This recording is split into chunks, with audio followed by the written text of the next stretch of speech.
Vivimos tiempos de incertidumbre, pero también de definiciones. Iberoamérica enfrenta desafíos que parecen repetidos, aunque su gravedad se intensifica. Instituciones debilitadas, economías frágiles, élites confundidas y ciudadanos cansados. Al mismo tiempo, el mundo se reconfigura bajo tensiones geopolíticas crecientes, guerras abiertas, amenazas autoritarias, rivalidades tecnológicas y democracias que se tambalean por falta de convicción. En este escenario complejo, movedizo y peligroso, la claridad intelectual, los valores, el pensamiento crítico y también el optimismo son más necesarios que nunca. Por eso hoy tengo el privilegio de presentarles a Iván Espinosa de los Monteros, reconocido líder iberoamericano, empresario y político español. Es presidente de la Fundación Atenea, que se dedica a promover y defender los valores liberal-conservadores, impulsando un debate constructivo sobre políticas y principios que fortalezcan las sociedades iberoamericanas. Fue diputado en las Cortes Generales de España, donde dejó un vacío que la gente reclama.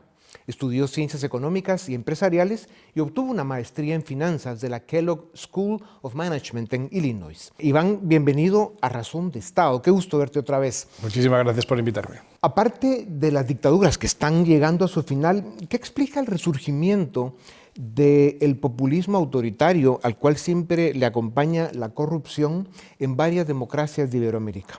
Bueno, yo creo que siempre existe la tentación de buscar soluciones sencillas para problemas complejos, ¿no? Muchas veces nos olvidamos de que las economías, las democracias son sistemas débiles, son sistemas frágiles y son sistemas que pueden fallar por muchos lados. Y muchas veces la reparación de esos sistemas, el desarrollo, el crecimiento, la mejora de la calidad democrática, pues es algo complejo también, pero a la hora de presentarse a las elecciones, pues es mucho más fácil llegar con un eslogan sencillo, acusar a alguien de ser el culpable del deterioro de la democracia o de la economía, que demostrar o desarrollar una teoría compleja sobre cómo se arreglan las cosas, ¿no? Esto es lo que hace que, sobre todo en sitios donde no se ha formado mucho al electorado, pues acaben ganando opciones populistas. Argentina y Chile, y los que van bien en América Latina, que son demasiado pocos, empiezan a dar luz. ¿Será suficiente?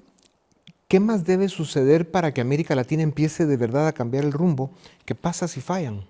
Bueno, yo creo que son efectivamente dos focos de esperanza, ¿no? La Argentina de Milei está demostrando que con las políticas económicas adecuadas se puede salir del pozo sin fondo que parecía que era la economía argentina. Lo que pasa es que han tardado casi 100 años en llegar a esa conclusión. Lo ideal sería que las sociedades llegaran a esa conclusión un poquito antes y cuando no estén tan a la desesperada, ¿no?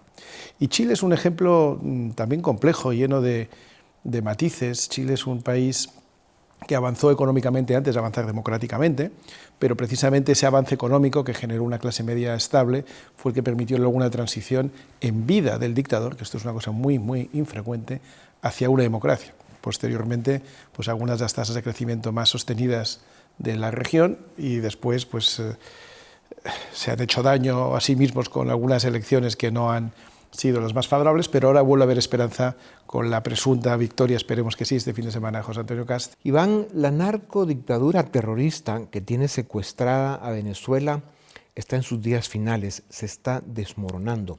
Estamos por ver el inicio de la fase final de la operación Venezuela Libre. ¿Cómo ves esa transición? ¿Cuáles son los riesgos? ¿Qué puede fallar? Bueno, de nuevo, hay muchos parámetros que hay que mirar, ¿no? Lo primero es entender qué va a pasar con los que están hoy en el poder, los políticos, los militares. Hay una masiva presencia de fuerzas cubanas que tendrán que salir muy rápidamente si no quieren afrontar consecuencias graves. Y yo creo que se debe ser exigente con aquellos que tanto daño han hecho al pueblo venezolano. Yo no creo que de aquí se pueda salir dando un puente de plata a cientos de personas que se han enriquecido mientras empobrecían a su país, que han reprimido, que han causado muertes. Lo segundo es la transición hacia una Venezuela democrática y la reconstrucción del país. Pero de nuevo la reconstrucción tiene muchas fases. Hay una reconstrucción moral, por supuesto, de reconstrucción democrática, económica, pero también moral en el sentido de que Venezuela tiene que volver a creer en la democracia, volver a creer en la economía libre, volver a creer en su propia capacidad para salir adelante, por supuesto, pues ayudada por sus aliados en el mundo, que somos muchos, pero que tienen que volver a creer en que la democracia, la libertad es lo que hace que los pueblos avancen, es lo que hace que los pueblos prosperen, y los riesgos pues es una involución y que eso no se produzca, ¿no? Pero yo creo que las próximas semanas va a ser un modelo interesantísimo y, por cierto, un aviso también para Cuba. Cuba siendo una nación tan querida por todos nosotros y a la vez tan exportadora de los peores modelos políticos y los peores modelos económicos que han infiltrado tantos países de Hispanoamérica. Ya. Si tuvieras que identificar las 2 o 3 razones principales por las que nos cuesta tanto construir y sostener instituciones de la democracia para que la hagan funcionar, ¿cuáles serían? ¿Por qué fallamos tanto? Tú has apuntado algunas de ellas en la entradilla del programa, ¿no? Yo creo que las élites han sido, pues yo diría, muy responsables de cosas que han pasado, ¿no? Precisamente aquellas personas que por su formación, por su origen, por su trayectoria, han tenido más oportunidades en la vida, deberían ser las que dieran más ejemplo y pusieran esas instituciones al servicio de la nación. Y me temo que durante mucho tiempo las élites han fallado. Las élites han sido extractivas, las élites han sido un poco egoístas en estos países, también en el mío, ¿eh?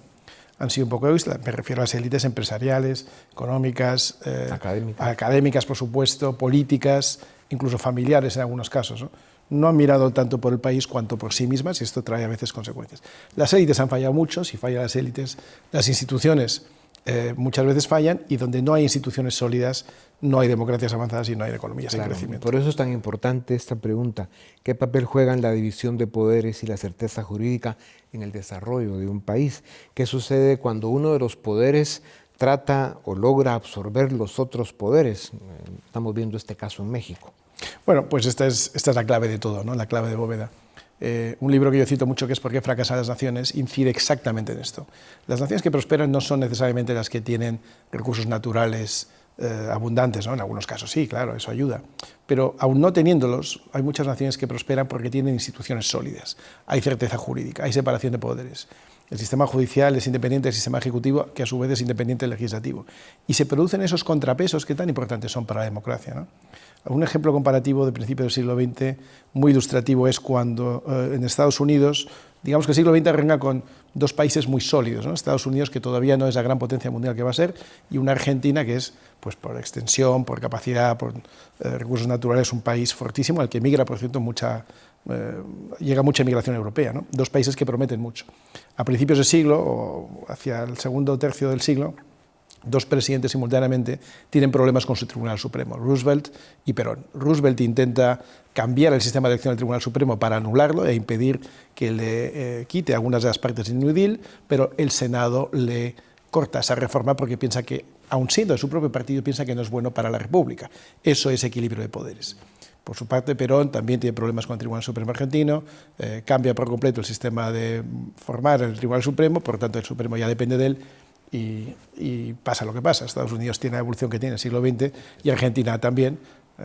Durante el siglo XX pues no ha sido la promesa que podía haber sido, ¿no? 2 ejemplos de cómo la fortaleza de las instituciones favorece o perjudica el desarrollo de un país. Claro.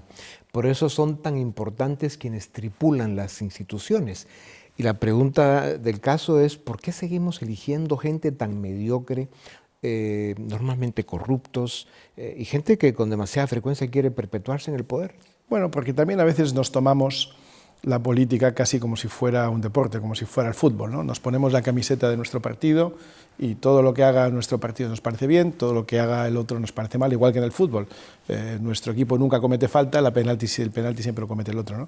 Y tenemos que ser también los ciudadanos, los votantes, un poco más responsables. Tenemos que ejercer nuestro voto con un poco más exigencia hacia nuestros políticos, y si uno de nuestros políticos, aunque sea el que hemos elegido, nos ha engañado o no ha cumplido, pues a la siguiente vez enseñarle el camino de salida, porque si no, se perpetúan los roles, se perpetúan las mentiras, porque los políticos interpretan que aunque yo mienta, aunque yo robe, aunque yo defraude, la gente me sigue votando, luego me ha consolidado. Y esto es algo que pasa año tras año y década tras década. Claro. Hay otra dimensión de la que tú llevas décadas insistiendo, y es el orden fiscal. ¿Por qué es importante el control del gasto? ¿Por qué es importante controlar la deuda excesiva? ¿Y por qué es importante la libertad económica? ¿Y por qué seguimos sin entender esa ecuación tan elemental? Pues es importantísimo, y me remito a la experiencia de una persona, por ejemplo, León Panetta, que fue el jefe de la oficina fiscal de Estados Unidos y fue jefe de gabinete de presidentes, fue también director de la CIA, es un hombre que vive todavía, un hombre verdaderamente muy notable, que escribió un libro que leí, y él decía siempre que a sus presidentes, a sus sucesivos presidentes, siempre les hablaba de la importancia del equilibrio fiscal, que el Estado no gaste más de lo que ingresa. ¿Por qué? Porque si uno ingresa menos de lo que gasta, o se gasta más de lo que ingresa, se produce una diferencia que es un déficit, igual que si una familia gana 100 pero gasta 120, se tiene que endeudar para financiar esa diferencia, ¿no? La deuda puede justificarse en algunos casos. Cuando una familia va a comprar una casa que va a durar pues, 50 años en la familia, es lógico que se endeude y la pague poco a poco. Cuando un país tiene que acometer unas infraestructuras que van a durar 50 años, se puede endeudar para ese propósito. Lo que no puede ser es que uno pida una hipoteca al banco para salir a cenar, para salir de fiesta o para malgastarlo. Y de la misma manera, un país no puede estar pidiendo deuda o emitiendo deuda, pidiendo préstamos a los bancos o a otros países para el gasto corriente. ¿Por qué? Porque al final ese gasto acaba comiéndose la capacidad de hacer otras cosas. Y lo que Panetta le decía a sus presidentes es: da igual que usted sea republicano, demócrata, izquierdas o derechas, porque lo que le cuesta pagar esa deuda le va a impedir gastar el dinero en lo que usted quiera. Usted quiere gastar más en defensa, usted quiere gastar más en servicios sociales, sea lo que sea. Tener esa deuda le impide hacerlo porque tiene que pagar los intereses y el capital de la deuda. Por eso los países deberían tener una enorme preocupación por la deuda, impedir el déficit y asegurarse que todos los años las cuentas están equilibradas. Pero esto se produce con muy poca frecuencia en muy pocos países. Iván, y cuando a la irresponsabilidad fiscal de los gobiernos, que son demasiados, se une la corrupción, lo cual normalmente va de la mano, ¿qué pasa ahí con la confianza social, con la confianza ciudadana y con la salud de la democracia? Bueno, y con todo, ¿no? Es decir, cuando se une la corrupción, los ciudadanos dejan de creer en las instituciones, empiezan a actuar también de manera corrupta o al margen de la ley. Si ven que la judicatura juega el mismo juego, pues entonces, con más motivo, lo que buscan son solo maneras de evitar las sanciones, no maneras de comportarse correctamente. Y los países también tienden a tener peor reputación en los mercados, se financia más caro, es decir, todo acaba siendo grave para el país. Por eso tenemos que tener instituciones independientes, jueces que juzguen los actos delictivos con independencia de quien los haya cometido. Y a veces recuerdo también una frase que era representativa de una forma de pensar que le costó muy caro a un presidente americano, Nixon.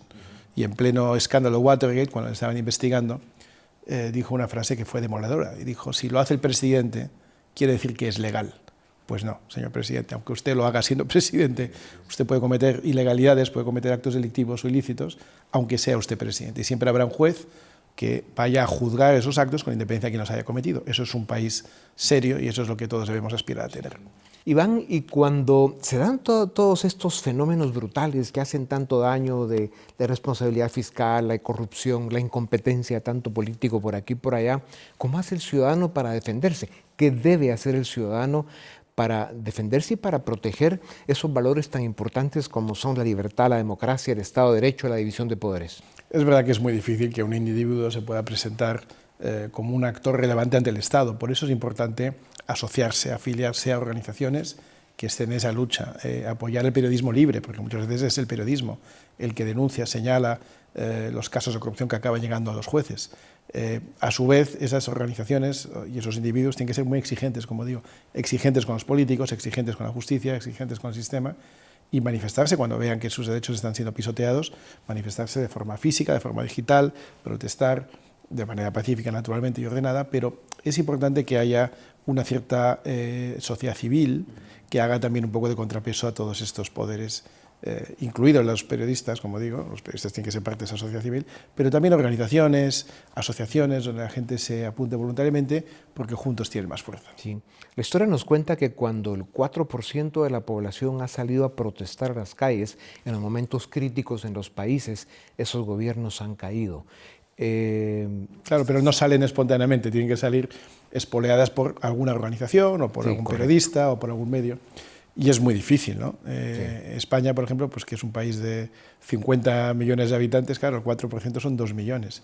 Sacar a 2 millones a la calle es muy complicado. Es lo que merecería este gobierno. Este gobierno merecería una manifestación de 2 millones de personas, pero no se moviliza la gente tan fácilmente. Si tuvieras que identificar, Iván, ¿cuál es el mayor riesgo geopolítico para Occidente y para Iberoamérica en este momento? ¿Cuál sería? Bueno, yo diría que la mayor amenaza es la tendencia a denostar la democracia, la libertad, olvidarnos todo lo que hemos aprendido en los últimos 100 años, ¿no? Es decir, ha habido claramente una batalla entre dos mundos, una guerra entre dos frentes, ¿no? El frente de la izquierda y el frente de la libertad económica que se llama capitalismo, la libertad política que se llama democracia, las libertades individuales que se llaman derechos humanos, y ha habido un mal y un bien, es que no cabe formarlo de otra manera, ¿no? El mal ha caído, cayó de manera estrepitosa con la caída del muro de Berlín, pero esto se nos olvida, y como se nos olvida y las nuevas generaciones parece que no han estudiado, vuelven a buscar refugio en sistemas que no son precisamente los de la libertad democrática, personal, económica, que son estos valores son los que nos han traído las mayores cotas de desarrollo, de libertad, de prosperidad, de igualdad de oportunidades, ¿no?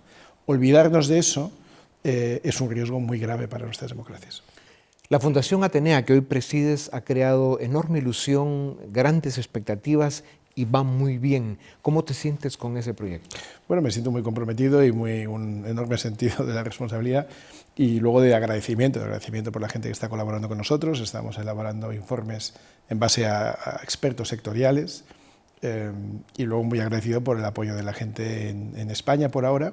Y estamos empezando a abrir la puerta para poder llegar a Iberoamérica pronto, porque muchas veces los problemas son muy parecidos. No digo que todas sean iguales, no es calcada la historia ni la situación de España con la de Venezuela, por poner un ejemplo, pero en grados distintos y con distinta intensidad tenemos problemas muy parecidos a ambos lados del Atlántico. Pues lo tienes clarísimo, si algo necesita Iberoamérica es que quienes debemos y podemos sigamos defendiendo las ideas de la libertad y todos los valores que la acompañan y las condiciones para que podamos llamarnos una Iberoamérica libre de verdad. Iván, como siempre, muchísimas un privilegio. Gracias por el tiempo. Y a ustedes también, gracias por acompañarnos una vez más. Esto es Razón de Estado.